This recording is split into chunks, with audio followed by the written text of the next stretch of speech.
fx는 3차 함수고요. 실수 전체에서 연속인 함수 gx도 그렇고 hx도 그렇고 모두 연속이다. 이 얘기는 a를 찾을 수 있다는 얘기고요. 그 다음에 0 이상인 모든 실수에 대해서 항등식이다. 그런데 gx는 연속함수.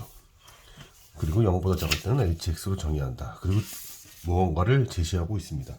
이 문제는 2019년도 수능 기출 문제를 변형했는데요. 근데 변형이 좀 많이 어렵죠, 이게 더. 그래서 심화 변형이라고 분류할 수 있습니다. 이런 류의 문제를 좋아하는 학교가 강서고죠. 그래서 이 문제를 풀어본 순간, 아, 이거는 강서고 대비용으로 좋겠다. 이런 생각이 들었습니다. 여기에서의 시작 포인트는 gx와 hx 모두 연속이라는 거죠. 그래서 일단은 0에서의 함수값은 0에서의 극한값이 될 것이고 0에서의 극한값이 될 것이고 그래서 뭐 이제 우극한, 자극한을 다 따질 겁니다. 이 얘기는 우극한은 6이죠. 그래서 0 집어넣으면 a제곱 그리고 2 플러스 a제곱 a가 어떻게 2 플러스 a가 되겠어요? 그렇죠? 그러니까 a 값은 마이너스 1이라는 것을 이렇게 불편하게 줬습니다. 자, 그리고 그것에 따라서 결국 0에서의 극한값은 1이 된다. 0에서의 극한값은 1이 된다는 것을 알았습니다. 자, 그 다음에 이제 뭐를 또 따질 거냐. 0일 때는 어차피 뭐 0일 때는 뭐죠? 지금 0일 때 0일 때는 문제를 보면 자, 이런 얘기를 할 수 있는데 실수 전체에서 연속이니까 어차피 G0는 뭐 이렇게 표현할 수 있는 거죠. 이렇게 생각할 수 있어요. 뭐 이렇게 볼 수도 있는 거죠. 그런데 이때 gx가 누굽니까? hx죠. 그리고 hx의 0에서의 극한값은 뭡니까? 1이죠. 그래서 0이 아니다라는 것을 알 수 있습니다. 0이 아니다라는 걸 알 수 있어요. 그런데 여기다가 0을 집어넣으면 뭐가 됩니까? 저기다 0을 집어넣으면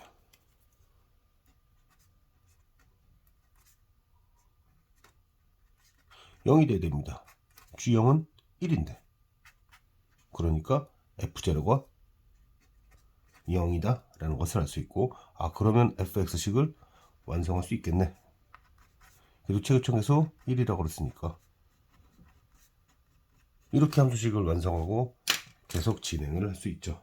자, 0보다 클 때 gx는요 0이 아니니까 이제 약분할 수 있다는 뜻이고요. 그래서 약분하고 나면 이런 식이 됩니다.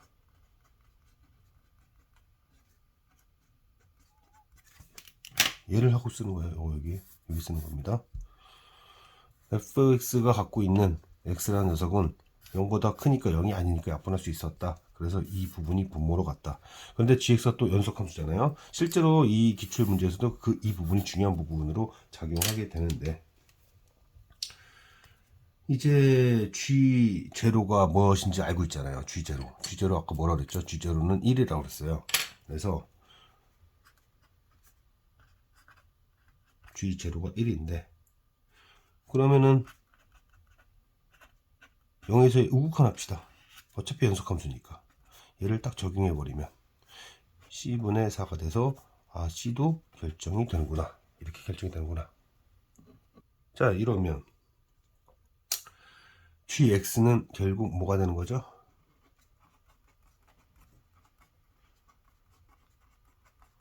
이제 b에 대한 정보만 따지면 됩니다. 자, 여기서 이게 대칭축이죠. 따지게 될 텐데 대칭축에 해당되는 마이너스 2분의 b가 0보다 작다면 0보다 큰 상황에서 얘가 0만 아니면 되잖아요. 그래서 그림이 어떻게 되는 거냐면 뭐 정확하긴 모르겠지만 어찌되었든 0보다 크면 된다. 자, 그래서 뭐 이 부분을 이름을 ix라고 합시다. 이렇게 잡고 0에서가 최소값인데 0에서 따져보면 뭡니까? 4예요. 0보다 크니까 대칭축이 음일 때는 뭐 여기가 0이 되지 않는 것을 고민할 필요가 없겠구나. 자, 그럼 요번에 대칭축이 0 이상이면 이때는 어쩔 수 없이 이때가 최소니까 최소를 따져도 되고요. 판별식으로 가도 됩니다. 자, 판별식에 해당되는 게 뭐죠? 판별식이 b제곱 마이너스 4제곱. 이게 0보다 작아야 됩니다. 이게 실제로 어떤 의미냐면 b가 음수일 때 이렇다는 얘기는 결국 마이너스 4보다 크고 0 이하이든지 혹은 b가 양수일 때 무조건 되더라 이겁니다.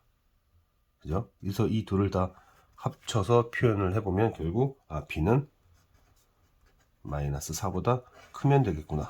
다시 한번 얘기요. b가 마이너스 4보다 크고 0 이하이거나 0보다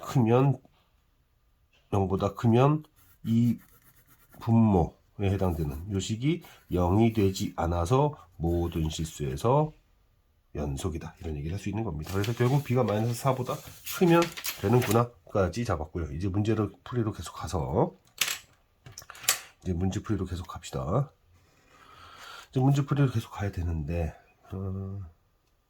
FG0 얘기를 하고 있잖아요. 그래서 FG0 근데 아까 G0가 계속 많이 나오죠. G0가 1이었어요. 그래서 F1 따져봤더니 F1은 뭡니까? F1은 지금 이게 4인 것까지 알았고 B 플러스 5인데 이게 10 이하의 정수래요. 그러면 B는 정수잖아요. 결국 B는 정수라는 얘기를 할 수 있고 결국 마이너스 4보다 큰 정수니까 마이너스 3 이상 5 이하구나까지도 잡았어요. 여기까지 잡았습니다. 그런 다음에 G0요. G. 근데 G0가 아까 얼마였습니까? 1이었죠. 정말 많이 나오면 되죠. 그리고 G1은 5이고 그 다음에 뭡니까? B 플러스 5죠. B 플러스 5다. 그러면은 유리함수 그리는 거죠. 분모가 0이 되게 하는 것이 점근선일 거고 마이너스 5가 있고 이렇게 있고 플러스니까 뭐 이렇게 갈 겁니다. 자, 그런데 마이너스 3 이상 5 이하잖아요. 그죠? 막상 또 풀어보니 그렇게 어려운 문제는 아니네요. 그래서 마이너스 3 집어넣으면 2분의 5가 되고 그 다음에 5가 되면 얼마죠? 2분의 1이 됩니다. 그래서 이게 최대고 최소라서 합하면 3이 된다. 자, 이 문제는 2019년도 수능 기출 문제니까 그 문제는 막상 풀어도 그렇게 어렵진 않은데요. 이 문제에서는 연속인 함수를 강조를 하고 있고 여기서 hx가 연속이라는 거에서 써먹을 수 있는 거라고선 a가 뭐 마이너스 1이다. a가 마이너스 1이면은 0에서의 극한값은 1이고 그 hx에 대해서 0에서의 뭐라 그럴까요? 0에서의 극한값이 G0 값이다라는 것인데 G0이 계속 쓰입니다. 그 G0 나오면서 그럼 G0이 아닌데 fx는 0에서 0이 되어야 되네. 그렇게 해서 수식 찾아내고 나머지를 또 극한값으로 또 찾아내는 이 과정이 이 문제에서의 핵심이다.